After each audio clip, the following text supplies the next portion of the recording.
Hi, welcome to Cloud Security Alliance presents SECtember 2025. I'm Jim Reavis. I'm the CEO of Cloud Security Alliance, and I want to personally welcome you to 2 days that we're going to have to give you state-of-the-art information about a broad swath of cybersecurity issues and concerns. And obviously, you're going to hear a lot about what's happening in the cloud and AI, and you're going to hear about it from a lot of different stakeholders and with a lot of different points of view. And so I just wanted to give you a little bit of insights on what some of the themes are and what we're seeing and what we're thinking about here. So AI has just really been something that's become so critically important. And I know we're a Cloud Security Alliance, and cloud is really sort of this key foundation for how AI gets delivered and is used. And you really can't separate one without the other. And you find that, for example, so much of the AI implementation depends on your cloud system providing the security around, for example, the model weights and the identity and so many other pieces. So you're going to hear those sort of together, I think, probably for the foreseeable future. But maybe the biggest buzz, anyway, we're getting in the space today around AI is agentic. And agentic or AI agents, this is the idea of these systems acting in a very autonomous nature and in a way that they have a lot of agency, which is where the another form of the word agent, it's where it's comes from. And this idea of systems acting in a very autonomous nature with predictive AI means that you can't always predict the outcomes. And so there's a lot of interesting things we need to do to create sort of this trusted AI agent ecosystem. So you're hearing a lot about that. And the thing that I'm also finding out is, although we're hearing a lot about it, people are moving fairly carefully in terms of how agentic AI is doing things such as handling financial transactions and a lot of other areas. So it's a good time to really understand those risks, because as organizations get more comfortable with the technology and the implementation of this, they will put their foot on the gas pedal and they will move quickly, and that will create a lot more of the governance, the risk management, but also like just the threat hunting, the detection, all those sorts of things. And so we're definitely going to be talking about that, giving you a lot of agentic perspectives here.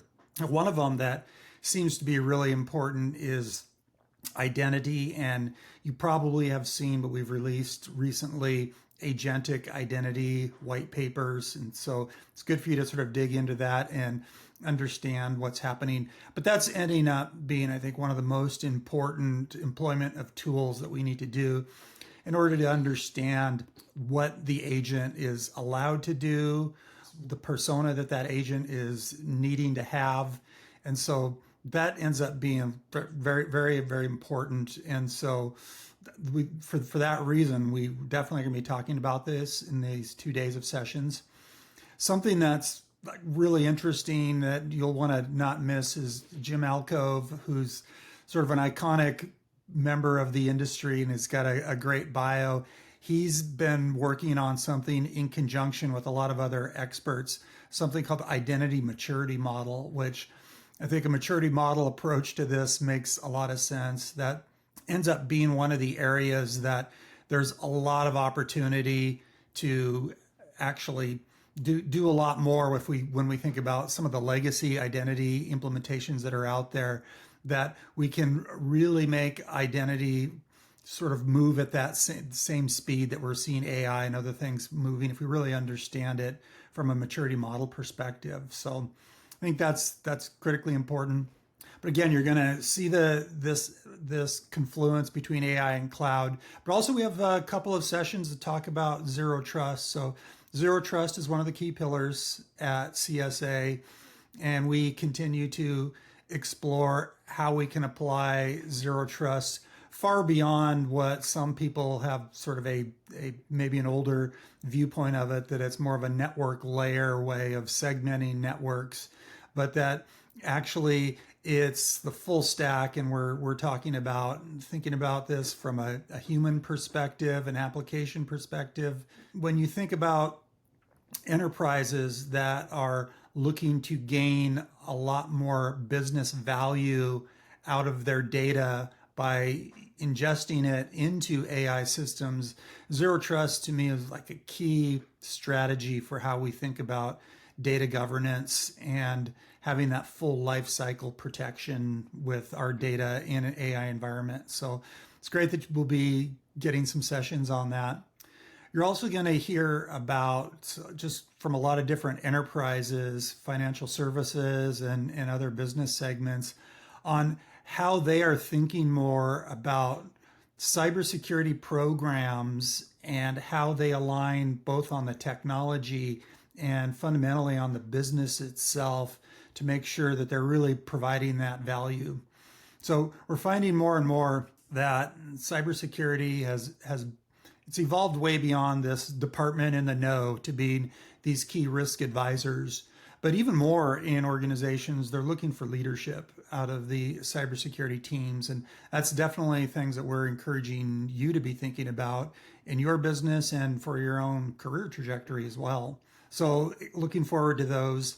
We also have Rich Mogul, who is coming on board full-time with CSA as our chief analyst, and we're just delighted to have him. He's been with us as a partner forever, creating our CCSK training and our labs and doing a lot of work on guidance in different research areas. But he's a person that really can sit down with organizations and really help them understand how their security program benchmarks against others, how you could take a maturity model approach to looking at that, and really being able to give you lots of really good advice on how your organization can really be a high-performing security organization and make the right decisions. So he's going to provide some lessons learned on things that he's seen by doing hundreds of these corporate engagements to help with a cybersecurity program and making it first class. And another sort of interesting presentation that we have at these SECtember that I think you'll enjoy is getting ready for physical AI. And I think that presentation is something about physical AI being the next battleground. So there's been sort of interesting nomenclature that's been coming out, and it's been led by different areas. I think the new administration in the US is, well, where we think about AI, we're not even calling them data centers, but they're intelligence factories. You take energy and compute and you build intelligence. And that's pretty interesting. And in terms of what we do with that intelligence, that's what we build on top of it with building all sorts of applications, SaaS applications. But really that next phase is looking at kinetic versions of this AI, where we get the large language models and we get generative AI actually communicating directly with physical devices to do all sorts of things, and also to get access to all sorts of physical data and not just all of the data that we're now consuming from the internet and all the textual information.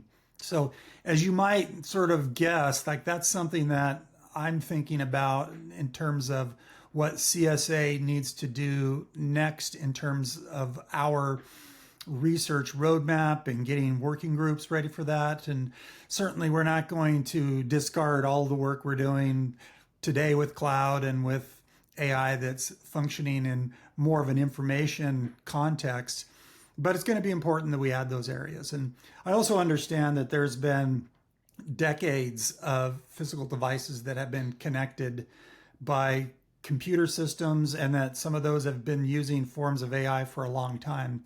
But again, when we get to generative AI and large language models and some of the other different forms, understanding what new things we need to do, what adjustments we need to make with our guardrails, that becomes some interesting things for us to think about. So very appreciative of the experts that we're bringing on board that can talk to you about that as well.